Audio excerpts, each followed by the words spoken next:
What is up, guys? In today's video we have another Inside the Mind style video. I'm going to walk you through my thoughts and decisions as I play in Fortnite Zero Build. As always, if you guys do enjoy this video, remember to give it a like, subscribe if you'd like to see more, and comment down below if you've been struggling to deal with the Magneto item, because I know it's been one of the biggest kind of points of contention for a lot of players as far as like more recent items go. And I did post a video yesterday going over some like tips on how to better deal with it. Although it's like always going to be a struggle, I think. It's just an item that like can flip the game very quickly for you. You could be playing very good and then just GG's. So there's things you could do to play against it better, but I think it's always going to be kind of like a fluky item. Be going pleasant this game. I know I've already went here for one of these videos this season, I'm pretty sure. But the Megalodon NPC is kind of in that area. And this was the nearest place that I thought like would be good to land at, like nearish the boss, and then also just like a decent drop before this like bus path. So that is why we are going here.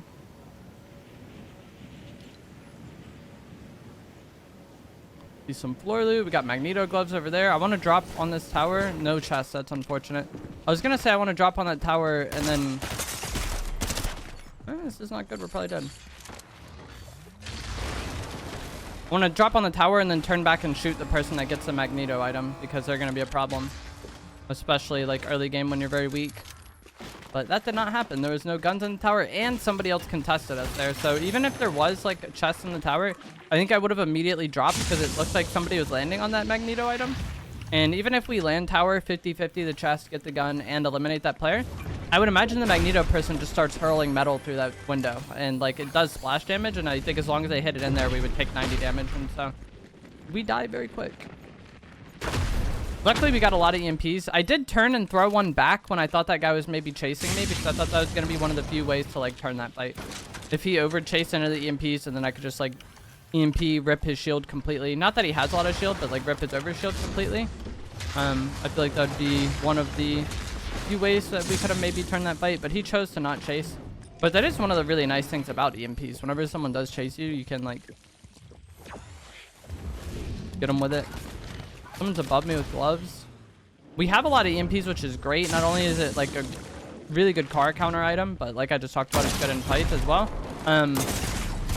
And I wanted to go fight the Megalodon boss, and so having EMPs is going to make that easier as well. I'm going to go over here. There is loot over here. I'm like kind of shambles right now. No HP. Like no shield. There's loot here though. And then if this guy chases, we can maybe turn the fight. I don't think he's going to chase though. Oh, he might. He's by that rock. He's not chasing well. I want this car to leave. I could like EMP them and get rid of them maybe, but I'd rather them just leave. I'm going to drink this big pot and then use that nitro. And then probably push the Megalodon player. Someone already eliminated him. But the thing is, when people like fight the boss on patrol, I feel like when they land right on the boss, they're usually kind of like shambles. I'm kind of shambles too though, but we can maybe get the easy limb here and get rid of them while they still don't have much loot. The fight going on actually between cars. I don't see the boss car on my radar though for some reason. That was another thing I was going to say. When somebody like eliminates the boss on patrol, they're almost always in the boss car, and it makes it very easy to locate them. I hit him once with the MP.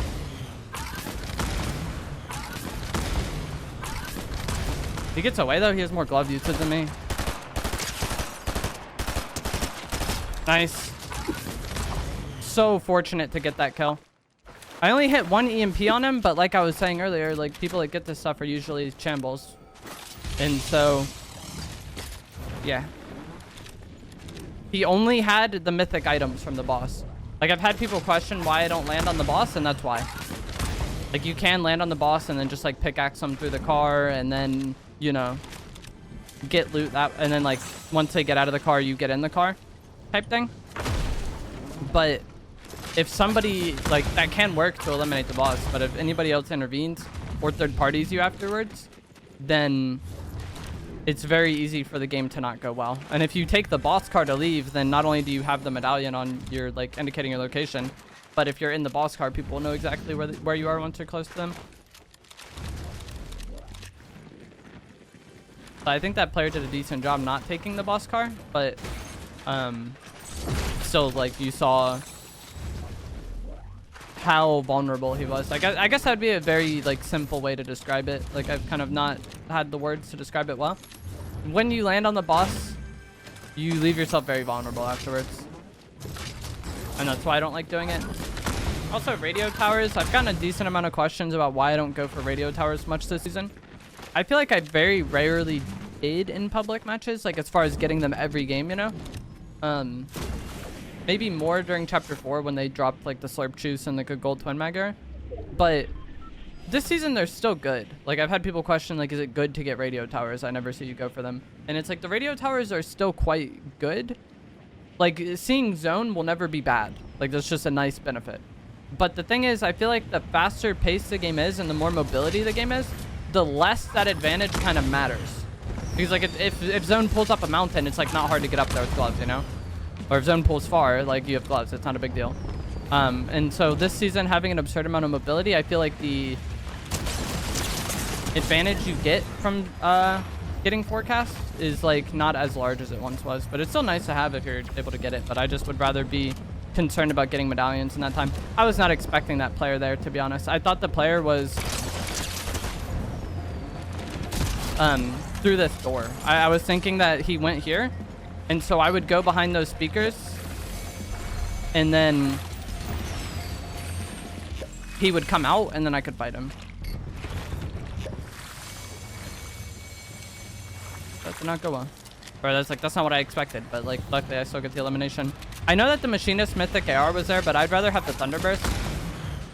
I should have posted a video on my second channel, More Evolved Jake, kind of talking about why I prefer the Thunderburst over the combat AR. But it's mostly just the hipfire of the Thunderburst is very good. It makes it a good follow-up for the Gatekeeper shotgun if you do not get the elimination in the few shots that you have.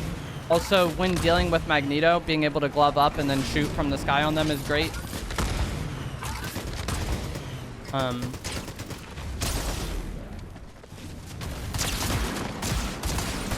And as you saw when I eliminated the player that got the Magneto medallion, it's not like I have a hard time using the Thunderburst at decent range either. Also, I just feel like the main advantage the combat AR would have over the Thunderburst is the range, but that's also something that I feel like is less of a factor this season than maybe in some previous seasons because of how much mobility there is in the game and just like how the game plays out this season. I feel like if I'm fighting somebody 60 meters away, it's very rarely going to be a fight where I just like AR them down from like 60, 70 meters away from 250 to 0. I feel like they're almost always just going to like end up mobilitying away with their gloves or getting in a car or something. So like because of those things, I feel like mid-range matters a lot more than long range this season. And like the Thunderburst is my preferred mid-range option. If you like the combat AR, that's fine. It's not like the combat AR is bad by any means. It's just like some people get confused when I'm not using it. I would have liked to have gotten some dashes this game. It doesn't seem like that's going to happen, though. There is a boss car driving at me. Also, I didn't go for the Ringmaster Scar Medallion just because I wanted to be out of there. And the unlimited ammo is, like, rarely a big deal to me. You also get, like, some increased damage. But, like, I feel like that really matters most if you're going to be using a Boom Bolt. And I prefer to use EMPs as my item to counter cars. We might end up using a bow later on since I'm low on EMPs, but we'll see. Also, to go back to the point about forecast towers, with the changes that were made to ranked this week, I think that makes getting forecast towers significantly more impactful in ranked. They vaulted cars. I believe they vaulted Nitro Gauntlets, or they plan on vaulting Nitro Gauntlets, at least. And so, like I was saying earlier, there's so much mobility this season that, like, seeing zone early isn't, like, the biggest. It's not as large of an advantage as it was previously. So ranked, removing a lot of the mobility kind of puts more value in getting that.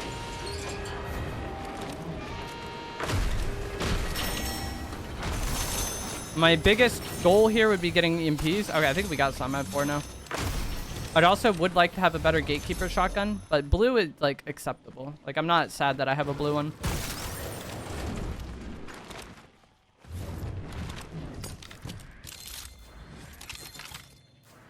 For my attachments, I've had people ask me to explain these better during these videos. For Thunderburst SMG, the most essential one is laser sight, because laser sight makes the hipfire perfectly accurate. I like having the red dot on it. This is my preferred sight, so that's what I use. A lot of the sights are just preference, though. And if you like using the third-person weapons, you can go no sight on the Thunderburst, and if you have laser, it's still perfectly accurate. See, it has no blow. So if you're someone who enjoys using third-person weapons, like Thunderburst with laser is not a bad, like, it gets the job done there as well.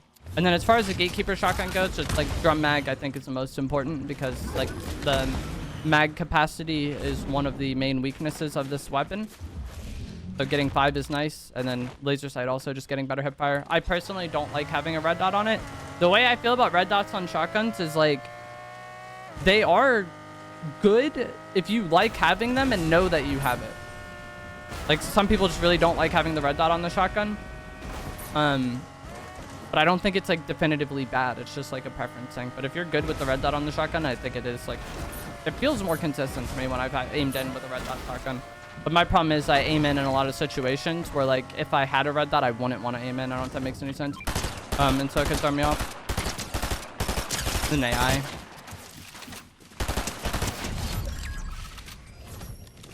Loot Island will be spawning soon. I believe it's gonna spawn like over here-ish somewhere. We got somebody using Magneto. I would like to get damage on them. This is like an important time to fight though, because he just used several of it. Okay, nice. We get the kill there. But I'm like really intent on like eliminating him there. I don't want him to escape because he just used like 4 Magneto charges for nothing. And I think it has 5 maximum, right? And so eliminating him while that's on cooldown, I think makes that's just like a fight that's gonna go better for me, I think, than like fighting him when his Magneto isn't on cooldown. This guy's like hard chasing me. That's like one of the easiest ways to EMP cars. If you are someone that struggles to deal with them, like get them to chase you into a path that they have to follow like somewhat predictably. Like him just driving around the corner like that makes it much easier for me to predict where his car is going to be. I believe there was somebody else here. And then also I have that like little box for cover.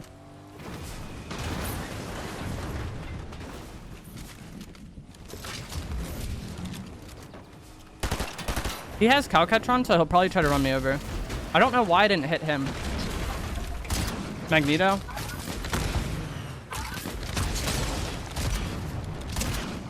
When they're just doing the block, I want to just get close to them. Maybe slide behind him, maybe slide to the side. If he started to try to go up and then rain down shots on me with it, I would have wanted to go up using my gloves. That's another reason that the Thunderburst is so nice with its hipfire right now, is because like if somebody's in the air magnetoing, you can kind of just like glove up to them and then hip fire them. With any sort of like AoE splash damage item, your worst spot that you can be is like on the ground when they're like shooting you with it. And so just like getting up or getting away is pretty nice. But that guy like was just like hard playing the block. And I don't know why people do that. Island pulled far.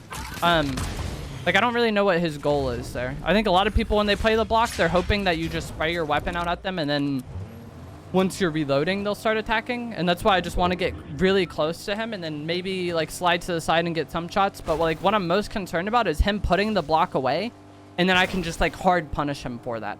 Like I don't want to unload my shotgun on his shield and then have him release the shield and then start raining shots on me. I want to be able to punish him if he ever does try to shoot at me. If he's very weak, then maybe I'll just spray the block. But I had no initial damage on him, so like even if I spray the block out and break it and then maybe get 1 or 2 bursts on him, I don't like that kills him. I just did hear somebody shoot the Thunderburst here. On island capturing it. I'm gonna land right on this tower. I think this tower is better than the house. With where he was standing, I should have gone house, but he like didn't look like he was doing anything. GG's. But yeah, I think if somebody's standing deep on this side like this, like he was like right here, I think-ish, like he has more time to shoot at me when I'm going to that tower than if I just land right there. But yeah, I don't know. That guy didn't seem to be the... I'm not sure if he knew that I rifted. And if you are on island, you need to be like incredibly like observant of anyone who rifts and any sort of like zipline noises. anytime rift or zipline noise happens, you want to like get on one of these points of high ground. I think this one is better. That's just me. 3 opponents remain.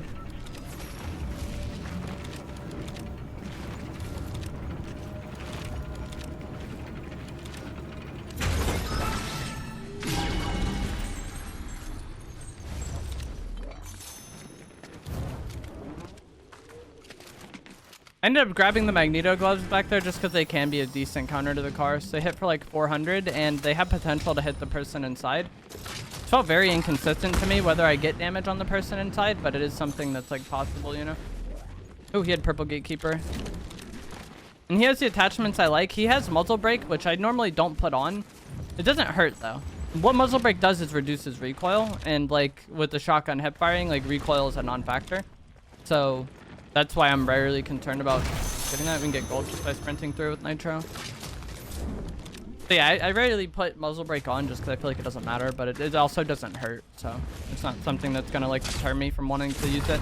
If he had a red dot on it, I would have gone to like the mod bench on island or the mod bench down in that bunker and then like tuck the red dot off. Like I talked about earlier, it's good, but it's just like not something I'm used to having on. So like sometimes it can throw me off when I go for like a quick ADS shot.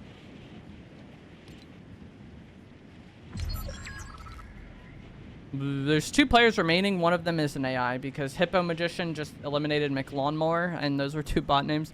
And that'll often happen in this game. If you've watched these videos consistently, you've probably heard me talk about this a million times. But like, especially ever since they added like all the mid-match objectives, I feel like you eliminate the players that are better at the game or more likely to impact the game earlier on in the match. So like the medallion player I took out off spawn that got Megalodon, the medallion player I eliminated at Nitrodrome along with the third party there, and then the cluster of fights that kind of happened here in Island, I feel like those were a lot of the more like active players in the lobby. And so at the end we just have AI. But even if it wasn't AI, I feel like oftentimes if you've done all that and like the last player is like usually not the greatest. It's not always the case, but it's like very often. But that is going to be it for this video. Hope you guys found this helpful, informative, interesting. As always, if you did, remember to give it a like, subscribe if you'd like to see more.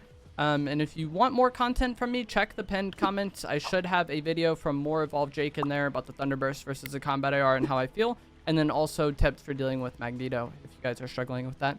But I will see you guys in the next one. Thanks for watching.